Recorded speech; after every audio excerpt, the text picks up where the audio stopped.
Hi guys, ஜுகீஸ் வீலே இன்றைக்கி ஒரு சூப்பரான ரெசிபி தான் பார்க்க போகிறோம். துவையல் தான்.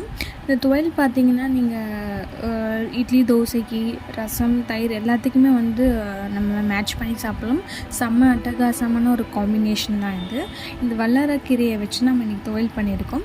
இன்றைக்கி வல்லாரக்கீரையை ஒரு டேப்லெட் ஃபார்ம்லாம் நம்ம சாப்பிட்டுட்ருக்கோம். பட் நம்மளுக்கு இங்கே இயற்கையாகவே இது கிடைக்கிறப்போ, அந்த இலை கிடைக்கிறப்போ நம்ம இந்த மாதிரி துவையல் ஃபார்மாக செஞ்சு சாப்பிட்றது உடம்புக்கு ரொம்பவே நல்லது.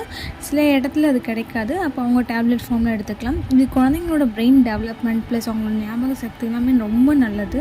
டைஜஷன் பிரச்சனை எல்லாமே நமக்கு சரியாயிடும். இந்த கீரையை வாரத்தில் ஒரு டைம் ஆச்சும் நம்ம எடுத்துக்கணும்.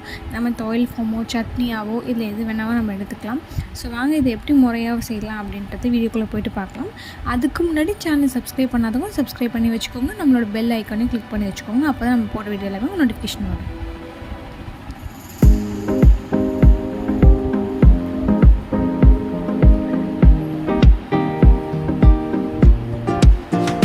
ஸோ ஃபஸ்ட் நம்ம வல்லாரக்கீரை துவையல் செய்யறதுக்கு ஒரு கடாயில் 2 டேபிள் ஸ்பூன் அளவுக்கு எண்ணெய் ஆட் பண்ணிக்கலாம். எண்ணெய் நல்லா காஞ்சக்கப்புறம் இது கூட ஒரு சின்ன கப் அளவு உளுத்தம் பருப்பு, அதே சின்ன கப் அளவு கடலைப்பருப்பும் ஆட் பண்ணிக்கலாம். நம்ம துவையல் ஃபார்மேட்டாக செய்கிறதுனால நம்ம பருப்பு அதிகமாக யூஸ் பண்ணுறோம். இப்போ இது கூடயும் காரத்துக்கு ஏற்ற மாதிரி உங்கள் காரத்துக்கு தகுந்த மாதிரி நீங்கள் மிளகாவை ஆட் பண்ணிக்கோங்க. காஞ்ச மிளகா நான் 4 காஷ்மீரி மிளகாவும் 4 ட்ரை மிளகா சாதா மிளகா நான் ஆட் பண்ணிக்கிறேன். நீட்டு மிளகாவை இது காரத்துக்கு ஏற்ற மாதிரி நீங்கள் கூட்டவும் குறைச்சவும் செஞ்சுக்கலாம். காஷ்மீரி மிளகா நம்ம போட்டால் நம்மளுக்கு கலர் நல்லா கொடுக்கும். அதனால தான், வேறு ஒன்றும் கிடையாது. ஸோ இதெல்லாம் போட்டுட்டு நம்ம ஒரு கோல்டன் ப்ரௌனாக வர அளவுக்கு நம்ம நல்லா வறுத்து எடுத்துக்கலாம். ரொம்ப ஹை ஃப்ளேமில் வச்சு செய்ய வேண்டாம், மீடியம் ஃப்ளேம்லேயே நீங்கள் வச்சு இதை பொறுமையாக ரோஸ்ட் பண்ணுங்கள்.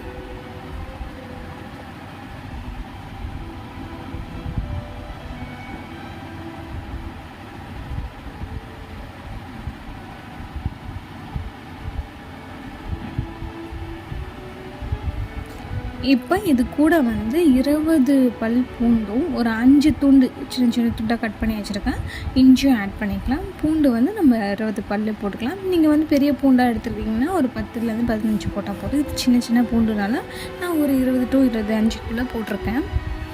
இஞ்சி நான் சின்ன சின்ன பீஸா ஒரு 5 பீஸா எடுத்து ஆட் பண்ணியிருக்கேன். ஸோ இதையும் அது கூட போட்டு நல்லா வறுத்து எடுத்துக்கலாம்.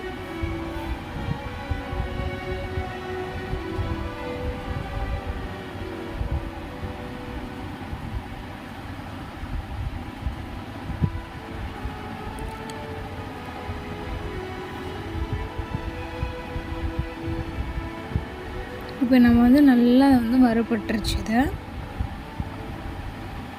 இப்போ இது ஒரு தட்டில் மாற்றிட்டு அது ஆறட்டும். இப்போ அதே கடாயில் கொஞ்சமாக ஆயில் விட்டு நம்ம நல்லா காம்பை எடுத்துடணும். எல்லாம் மட்டும்தான் வச்சுருக்கணும். வல்லாரக்கீரையில் காம்போடு போட்டால் கசக்கும். அது நரன்னு நம்ம அரைச்சாலுமே அது சீக்கிரம் இதுவும் ஆகாது.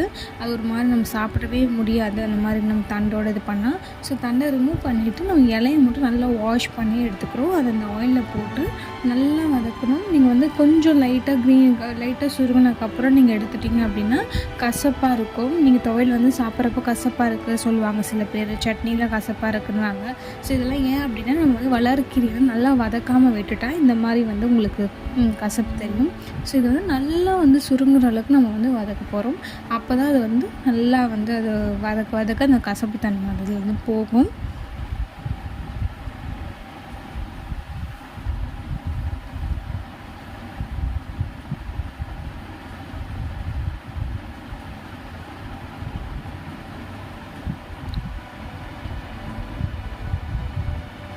இப்போ பார்த்திங்கன்னா தெரியும், நல்லா சுருங்கிடுச்சு. நல்லா சுருங்கி இந்த மாதிரி வர அளவுக்கு நான் நல்லா வதக்கி எடுத்துக்கிறேன்.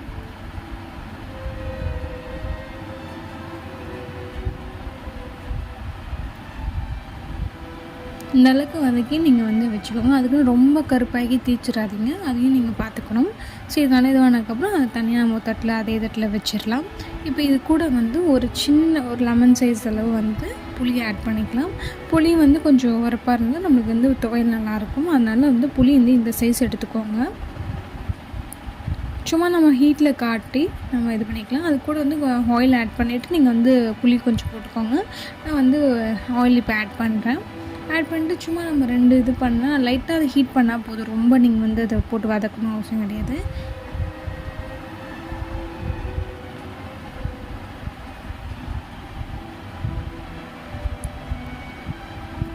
புளியை வந்து கொஞ்சமாக நம்ம வந்து ஹீட் பண்ணிட்டோம். ஹீட் பண்ணிட்டு அதையும் அதே தட்டில் மாற்றிக்கலாம்.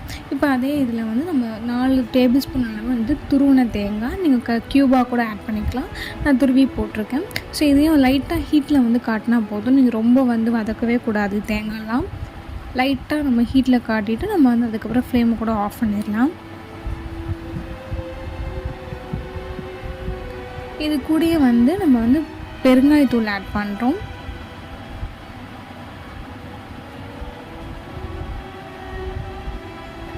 நீங்கள் 1 டீஸ்பூன் அளவுக்கு பெருங்காயத்தூள் ஆட் பண்ணிவிட்டு அதையும் நம்ம வந்து சும்மா ஒரு 2 வதக்கிக்கலாம். இது கூட ஸ்மெல் நல்லாயிருக்கும்.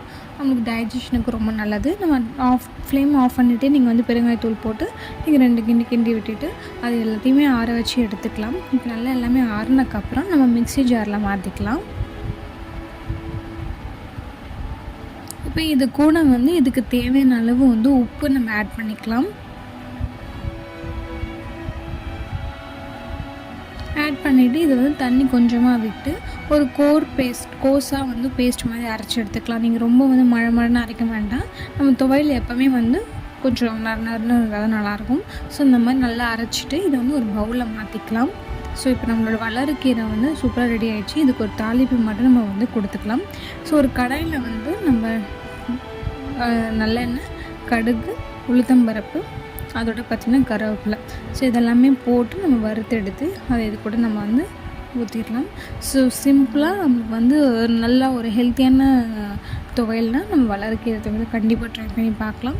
ஸோ நீங்கள் இதை வந்து இட்லி தோசைக்கெல்லாமே செம்மையாக இருக்கும். வச்சு சாப்பிடுங்க. கண்டிப்பாக ட்ரை பண்ணி பார்த்துட்டு எப்படி இருக்குன்றது கமெண்ட் செக்ஷன் எனக்கு மறக்காமல் ஷேர் பண்ணுங்கள். ஸோ இதேமாதிரி வந்து வீடியோ உங்களுக்கு வேணும் அப்படின்னா பெல் ஐக்கனை கிளிக் பண்ணிக்கோங்க. இந்த வீடியோ உங்களுக்கு பிடிச்சிருந்தது அப்படின்னா ஒரு லைக் மட்டும் நீங்கள் பண்ணிக்கோங்க. தேங்க்யூ, பாய். நான் இன்னொரு வீடியோவில் உங்களை சந்திக்கிறேன்.